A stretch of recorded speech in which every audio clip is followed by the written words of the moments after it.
This happened to me and my girlfriend back in the summer of 2014. This all took place in South Carolina, and my girlfriend and I wanted to take a camping trip. We initially tried to go to a place 45 miles from our hometown, but they were going to charge us double what we thought we were going to pay. We decided to go back when it just occurred to me there's a spot very close to where we live. Now I will say, it's more boondocking and off the grid. We didn't have to pay for anything, we just parked the car and got out. This place is quite gorgeous. There's a historical bridge and trail, also some of the oldest railroad tracks in the South. We got there before sunset, so we had plenty of time to pitch the tent and set everything up. There were a few cars when we arrived, but they were most likely hikers and would be gone by nightfall. The only thing that made us uncomfortable was a busted up and rusted old white van with no license plate. We both pointed that out, thinking it was weird, but we shrugged it off and started walking to a good place to set up camp. After several hours, around 3 a.m., following some quality time spent with her and taking in all the nature and then going to sleep, we started hearing this obscure singing and walking around our tent. Anytime you hear commotion that early in the morning, nothing good can happen out of it. I peered my head out the tent to see what was going on. I didn't see anything or anyone, but nonetheless, I didn't want to stay in that area when we were both freaked out. Just because I couldn't see it, it doesn't mean it's not there.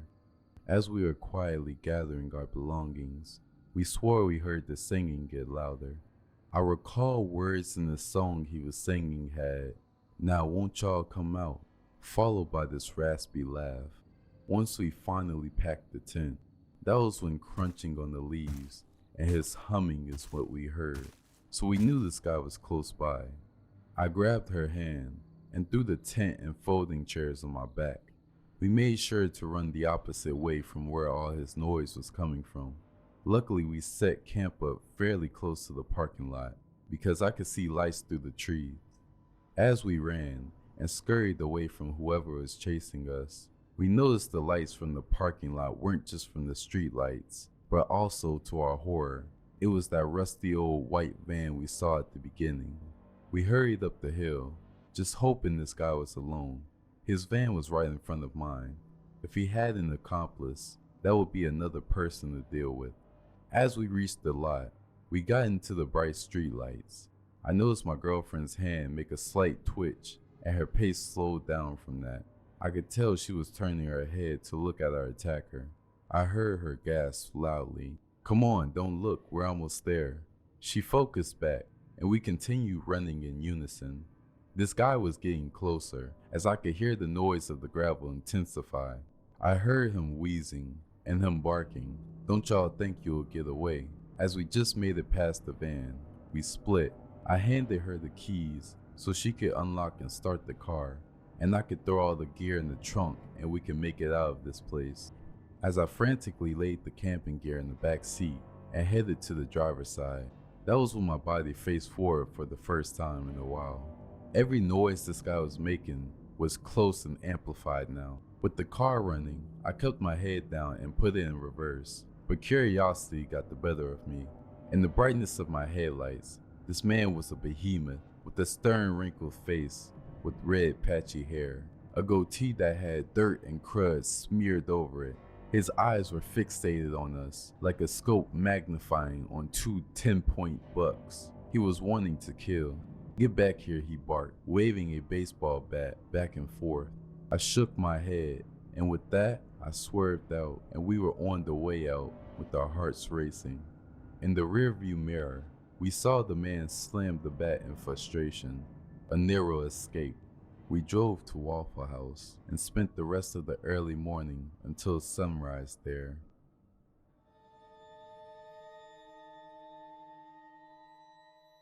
My childhood best friend, Marie, and I were around 11 or 12 years old at this time. Marie's family had their own campsite in a provincial park about 2 hours from our hometown and would spend the entire summer each year living in their camper out there. This particular summer, I was able to go and stay with them for a week. and we were excited to spend our time adventuring around the forest. On the last night that I was there, we decided we wanted to hurry down to the ice cream shop by the lake before it closed.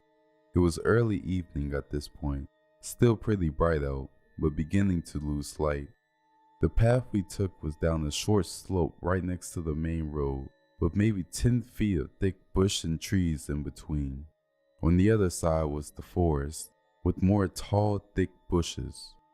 So we were walking along, not seeing a single other person on the path in front or behind us. We hear a sudden rustling and snapping of branches, similar to the sound of maybe a deer moving through the woods. I wouldn't have thought anything of it, but then the sound of running footsteps followed. Marie glances back and suddenly grabs my arm, urging me under her breath to not look back. At the same time, the running stops. I don't know why I didn't ignore her and get a look myself. I guess I could sense the very real fear in her voice and chose to listen. We both start to panic, getting that feeling when you're running up the stairs after turning the basement light off. We pick up speed as much as we can without breaking into a sprint, knowing the ice cream shop is only a minute walk away at this point. The path soon breaks and we are in the parking lot. Suddenly, Marie steers me hard to the left, heading towards the lake and the boat rental instead of continuing straight to the ice cream shop. And I go along with it silently, understanding ice cream is no longer an interest right now. We are both looking around, but it seems whatever scared her is no longer in sight at this point. Marie is clearly panicking at this point. Marie walks up to the boat rental and gets us a kayak, and we climb in and begin to paddle out in the middle of the lake. As we paddle, she tells me that there was a man behind us, and that the man had stopped running at us very abruptly upon making eye contact with her. He had been wearing a long black coat with the hood up, despite it being the middle of July, had a terrible smirk on his face, and she swore that he stopped running when she saw him put something shiny away in his coat. He appeared to have just emerged out of the bushes after we walked past, given the sounds we heard right before he came running onto the path. We reached the center of the lake and stopped paddling. I pull out my Nokia brick phone that my parents had given me just in case. I hand it to Marie and tell her to call her parents to come pick us up. As the phone rings, I see her look out past me to the shore and go pale, lifting a hand to point to what she's seen. I turn and there was the man, stalking his way around the path that circled the edge of the lake, staring out at us. We sat in the middle of the lake and watched him do 2 full laps, never looking away from us, before finally disappearing. It took a few tries to get a hold of her family. We were freaking out so bad the whole time, as the sun got lower and lower. We did manage to have someone come with the truck, but by the time we reached the shore, it was pretty dark outside. I don't know what we would have done if we hadn't been able to call for a ride. Looking back, I don't know why we didn't just go to the ice cream shop, inform an adult there, and ask her parents to come get us then. But it worked out. We got back safe, and thankfully, never saw the man again.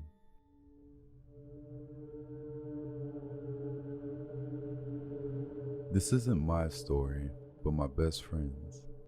Me and Lilith decided to go to Blackwell. If you don't know, it's a very small area. It's considered very haunted, which really means there's a large amount of people who have had some insane shit happen to them there and can't explain it. We wanted to go to the old Blackwell Upper Bridge, which was shut down in the 80s after a terrible car accident took place. The bridge has, in ways, still been open to the public, but there is still random, awful accidents taking place. At about 12 to 1 a.m., and keep in mind that it was very dark and late, we turned on our GPS and tried to find this bridge. As we don't necessarily live close, we're just aware of the area. So our phones were charged, and our GPS worked perfectly fine until we got about a mile out and everything stopped working. Our phones were acting weird and the GPS app shut itself off and would not let us open it. When it finally allowed us to click on the app, we typed in the address to the bridge and it said no coordinates found. Each time we tried to put in the address, nothing came up. But leading up to this point, there wasn't a problem. And mind you, our service was fine. It's not like we couldn't use the app at all. At this point, we're terrified because it's just us two in the middle of nowhere, and there isn't a single house or building in sight. We stopped at some stop sign to redirect our apps and try to fix the issue. And a little bit behind some trees due to the road being curvy, we saw some lights. So we turned to head down the road and hope for a gas station, house, a church, just absolutely anything. And I cannot make this up. As we turn down the road, we see the source of the lights, and there is a motorcycle with all of its lights turned on, just sitting in the middle of the road, nobody around. Us being two women, obviously the first thing that pops into our head is sex trafficking, so we are panicked thinking it's a trap. We pull up a tiny bit closer, because as we are looking, we see one single shoe and an all-white helmet just on the ground by the bike. So at this point we call the cops, tell them we are in Blackwell, but have no idea exactly where we are, and that we are positive that we just found the wreck, and that there is no person in sight. During all of this, we are trying to decide if we should get out of the car or not, because we are still scared, but not too scared knowing the cops are on their way. I look outside of Lilith's window, and there is a man covered in blood. He is missing a shoe, and his clothes are ripped. I verbally screamed as he scared me so badly, my hands felt numb. He was standing there looking inside of our vehicle.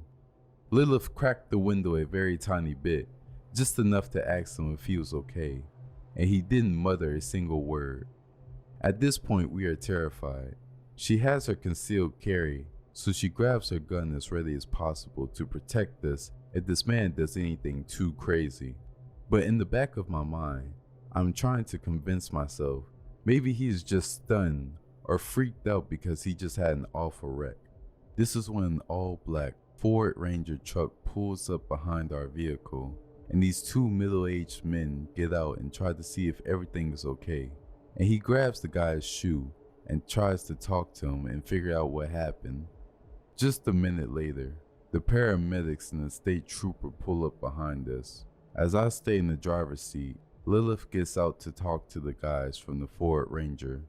She tells the guy we're trying to find the Blackwell Bridge when we came across this wreck, and the guy proceeds to say, "I've lived in Blackwell my entire life.